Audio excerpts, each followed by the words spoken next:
सकाळी सकाळी आपला ब्रश केला आणि म्हटलं चहा प्यावी, तर मॅडमची गडबड. आधी माझं डोकं विचारून दे, मग काय आधी चहाच पिला. म्हटलं थांब जरा वेळ, आणि मग तिची वेणी घातली. वेणी घालून तिला टिफिन वगैरे बांधून दिला, शाळेत पाठवलं. शौर्य तर शाळेत गेलेलीच होती. आणि इकडं आमच्या मॅडमचा लय नखरा चाललेला होता. आजकाल लयच मॅडम आमच्या नखरा करायला लागल्या. स्माईल देत्या गोड, असं वाटतं तिथेच बसावं. काम काय करावं वाटत नाही ना, पण आता करायला तर पाहिजेच काम. मग असं मालिश केली मस्त आणि आंघोळ घातली. आंघोळ घालून म्हटलं झोपी घालावं आता पटकन. ती झोपली की आपले कामं उरकावे. पण मॅडम कशाच्या झोपत्या, मॅडम आमच्या टोकर बघत त्या. आणि मग असं मस्त खेळत होत्या. थोडंसं म्हटलं शूट करून घ्या आपला व्हिडिओ.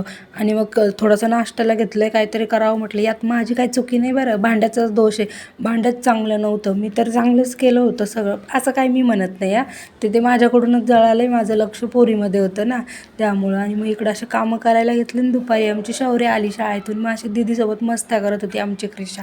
आणि मग म्हटलं राहिलेले कामं पण उरकून घ्यावं. तोवर तिचे पप्पा पण आलेले होतं ना, मग पप्पालाच कामाला लावलं. पप्पाला म्हणलं जरा तुमच्या पोरीला थोडा वेळ सांभाळा, तोवर मी भांडी घासते.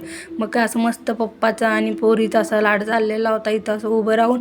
आणि हा आपल्या बापाच्या खांद्यावर किती ओझं असलं तरी बाप आपल्या पोरीसाठी कोणत्या गोष्टीची कमी पडू देत नाही. आणि हाच विचाराने मी हा यूट्यूब चॅनल चालू केलेला आहे, की थोडीशी मदत व्हावी त्यांना. आणि थोडं मदत, घरी बसून काय बाहेर जाऊ शकत नाही ना, मग घरातच राहून काहीतरी थोडीशी मदत करावी आपणही. त्याचमुळं मी यूट्यूब चॅनल केलेलं आहे. आणि मला तुमच्या सपोर्टची खूप गरज आहे, तर मला प्लीज सपोर्ट करा.